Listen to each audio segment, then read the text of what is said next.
This is part 145 of ASP.NET Tutorial. In this video, we'll discuss implementing autocomplete text box in an ASP.NET Web Forms application using jQuery autocomplete widget and a web service.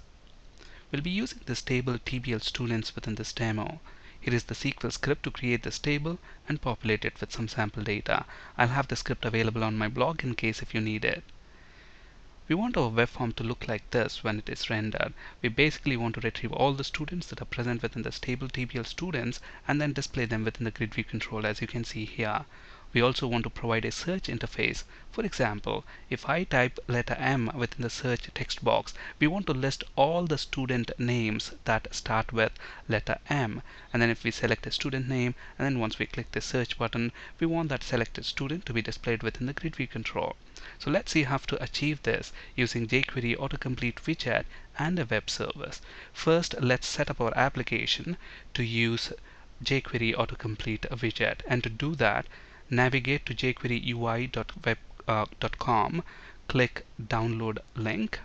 So this should list all the jQuery UI widgets. By default, all of the widgets are selected. Click this checkbox to deselect, and then we are interested in autocomplete widget, so let's select that.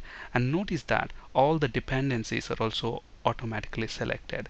And now scroll all the way to the bottom, click this download button. The required jQuery files and the CSS files will be downloaded. They will be downloaded in a zip format.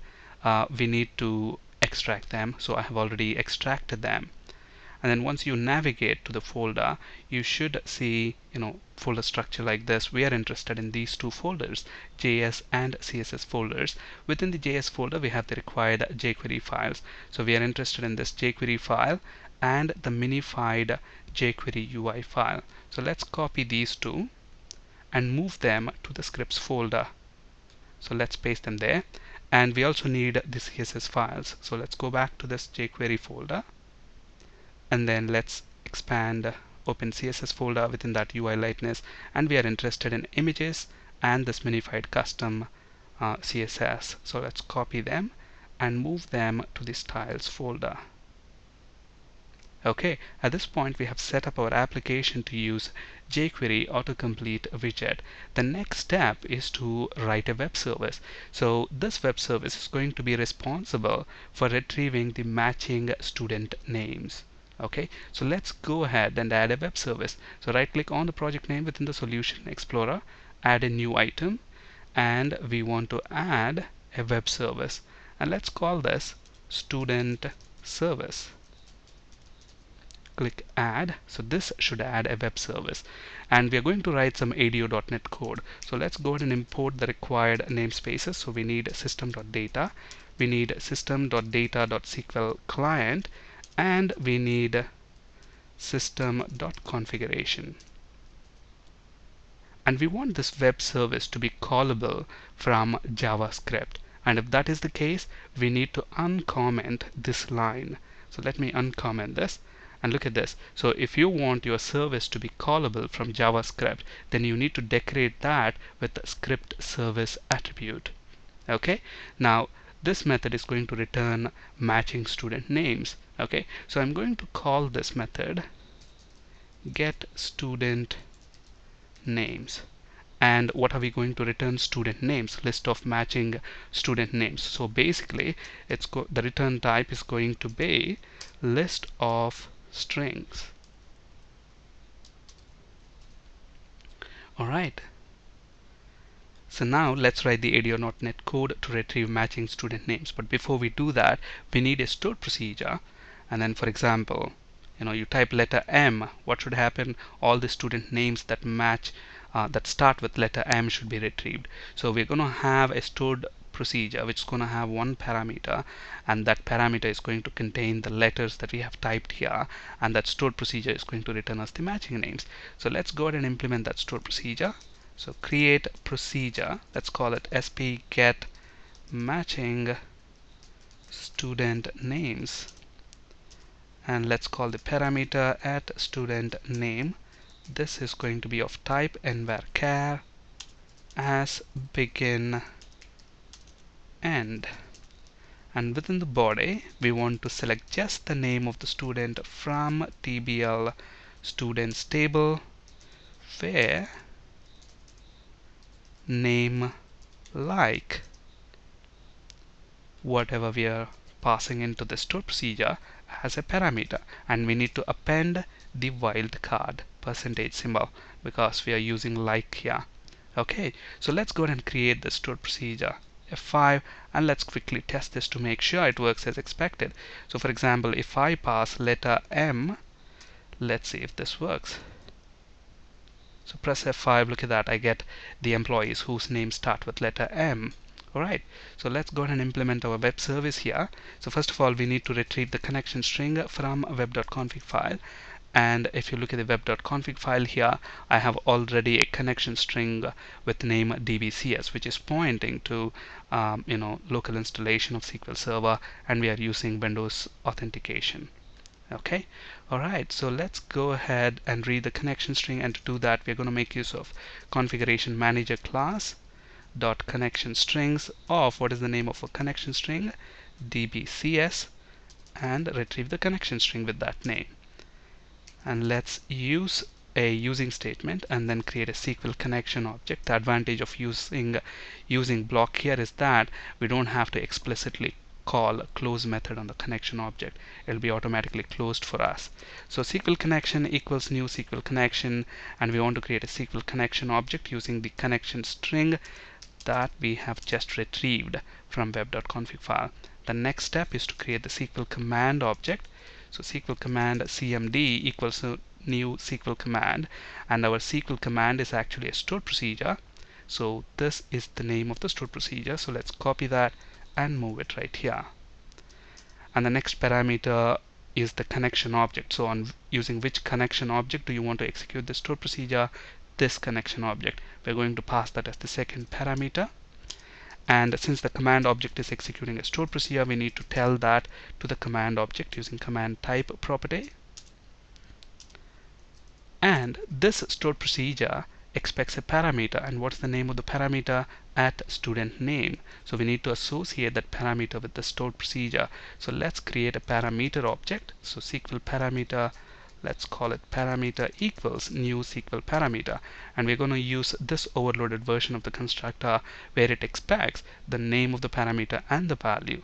Okay, so what's the name of the parameter? At student name. So let's pass that there. And where are we going to get the value from? The value for this parameter is going to come into this function as a parameter. So let's call this string student name. So let's pass that as the value for this SQL parameter. And the next step is to associate this parameter object with this command object. And to do that, we are going to use parameters property of the command object and pass our SQL parameter object to this function. Okay, and all that is left out now is to open the connection and execute the command. So SQL data reader rdr equals command dot execute reader. So what are we going to get back? We're going to get list of students back. So we need to return list of those student names back. Okay, so first of all, let's go ahead and create a list of string, and let's call it student names equals new list of string.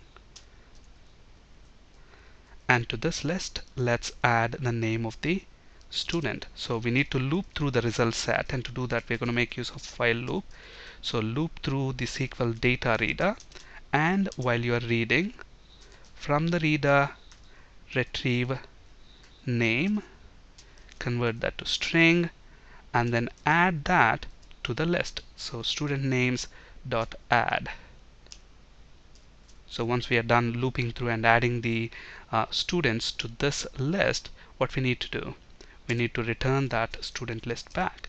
So return student names. So we have just implemented our student service, and let's quickly check if it works as expected. So let me run this by pressing Ctrl F5. So this student service should have one method, get student names. So once we click that, it expects a parameter. Let's say for example I pass letter J as the parameter, invoke, and notice that we get 2 students whose name start with letter J. Okay, so our web service is working as expected. The next step is to invoke this web service from our webform1.aspx. First of all, we need to design our web form like this. Okay, so we need this word name and then a text box and then a button control and then a grid view control. So let's go and design our web form. So name, we need a text box control, so let's go to toolbox and let's drag and drop a text box control, and let's give it a meaningful name. Let's call it txt student name. And we need a button control, so let's drag and drop a button control, and let's give this a name. Let's call it btn, an ID. Let's call it btn submit, and the text on the button to submit. Okay, and then let's include a grid view control. Let's include an HTML break and then a grid view control. Grid view control should be under data tab, so let's expand that, drag and drop a grid view control, and let's give this grid view control a meaningful ID. Let's call this gv students. Okay, so now we need to write some JavaScript here. So if we run this now, we should have the interface that we see here, a text box, button, and a grid view control. Okay, there we go. So now we need to write some JavaScript basically to implement autocomplete feature. Okay, so we need the script and CSS files. So we need this CSS file, jQuery custom CSS file. So let's drag and drop that there, and we also need these jQuery files. So let's drag and drop them in that order. Okay, so we're going to write some JavaScript here. So let's use script tag, set the type to text/JavaScript, and the language is going to be JavaScript. Okay, so let's write some jQuery code here. So dollar function. Okay, so we want to implement autocomplete for this text box control, right? So we need to first find the text box control, and to find the text box we're going to make use of ID selector. So dollar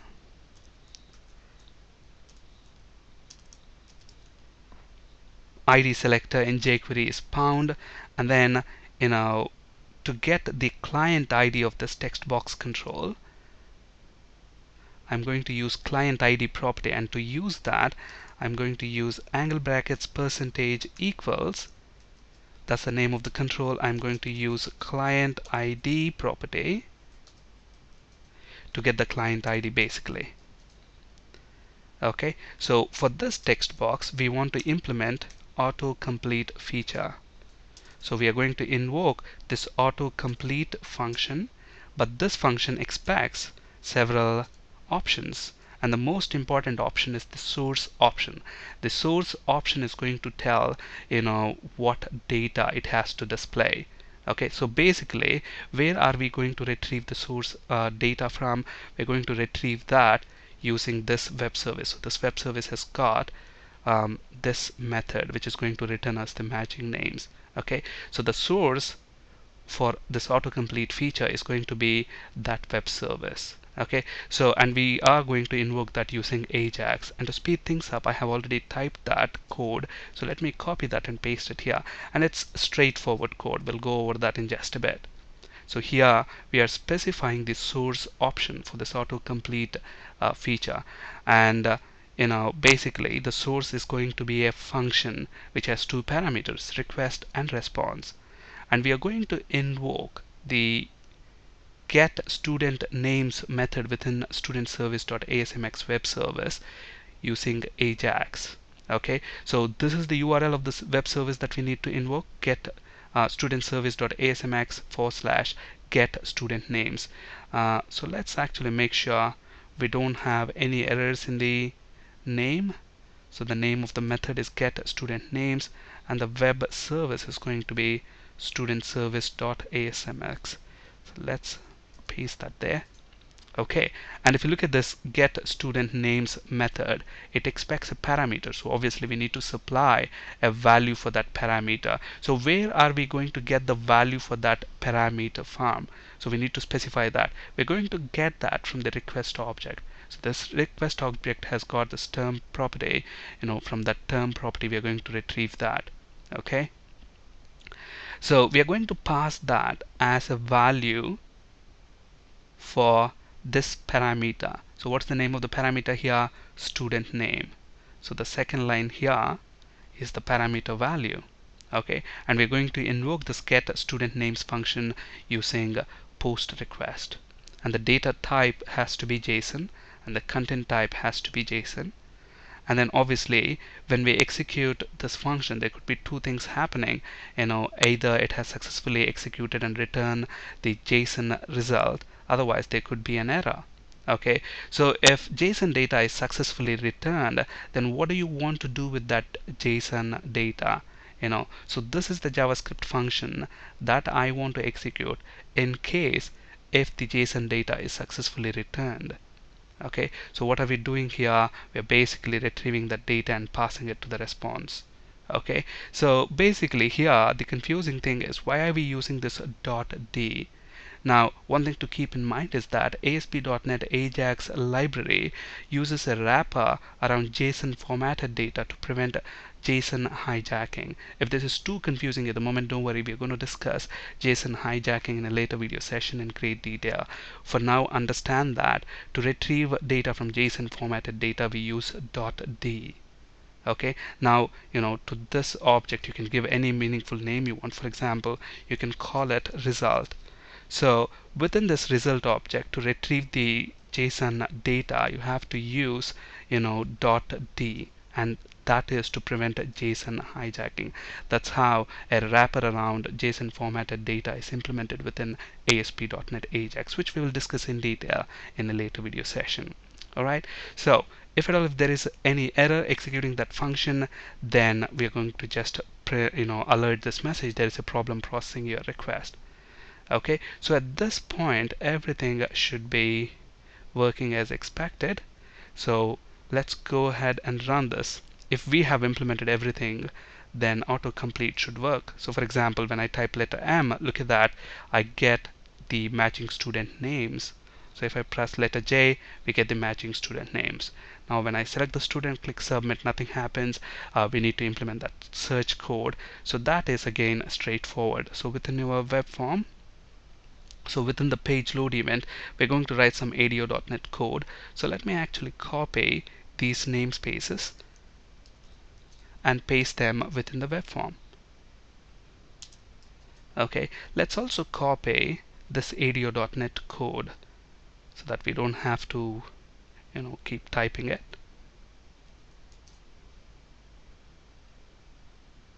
So here I'm going to have a private function void, let's call it get student data,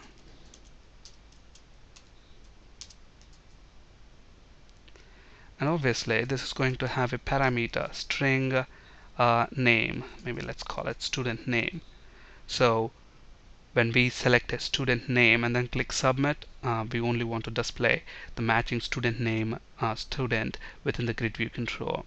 Okay, now another thing is when we first load this web form, we want to display all the students within the grid view control. So for that to happen, so this student name could be null at that point. So when the web form first loads, the student name could be null. Okay, in which case we want to load all the employees, all the students basically. So first of all, let's create a stored procedure to get all the students. So create a procedure, let's call it sp get students. Again, this is going to have a parameter at student name, so let's pass that, and this parameter can be null. So I'm making this optional by specifying a default value as begin end. So what I'm going to do is copy this and paste it within this procedure. So we not only want the name, we want all the columns. So I'm going to say star from TBL students, where name like whatever we have within this parameter or that name, I mean at student name parameter could be null, in which case we're going to retrieve all the students. So let's create the stored procedure. Look at that. If I just execute that without passing any value for the parameter, I get all the students. In case if I pass, for example, letter J, then I get only that students whose names start with letter J. Alright, so let's go ahead and invoke the stored procedure. So basically what are we doing here? We're reading the connection string from web.config file. We want to create a list of students, or we don't even need a list because we are going to bind the output directly to the grid view control. So we have the connection string, we are creating the SQL connection object. The command is actually this stored procedure, sp get students. So we're going to pass that here, and we're going to execute this command using this connection object. The command type is stored procedure, and this stored procedure expects a parameter, and the name of the parameter is student name, and we are going to get the value for that parameter using this method parameter. Okay, but then one thing to keep in mind is that this parameter can be null. Okay, so if that is the case, we first need to check if string dot is null or empty. So if this parameter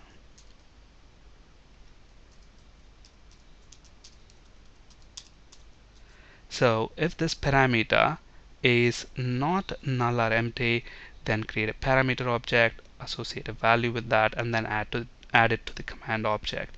Okay, and then open the connection, execute the command. We don't even need this while loop, so let's get rid of that. What we're going to do here is, what is the name of our grid view control? GV students. The data source for this is going to be the reader object, and we are going to invoke data bind.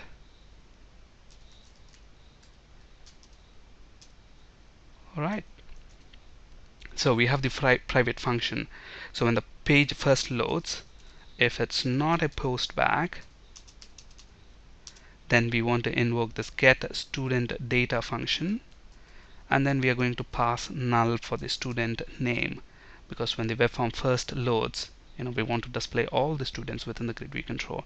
In that case, student name is going to be null. Okay, now we have a button control on the web form. So when we click that button control, we want to display the matching students. Okay, so in that case, we are going to call again this get student data function, but then we're going to pass the student name. So where are we going to get the student name from? Txt student name text box. So dot text property should give us that. Alright, that's it. So let's go ahead and run this now. When the page first loads, we will get all the students displayed within the grid view control. And look at this, the moment I type letter J, we have autocomplete. I select a student, student is displayed. I type M, I get autocomplete. If I just submit, look at that, I get all the students whose name starts with letter M. Alright, that's it for today. Thank you for listening. Have a great day.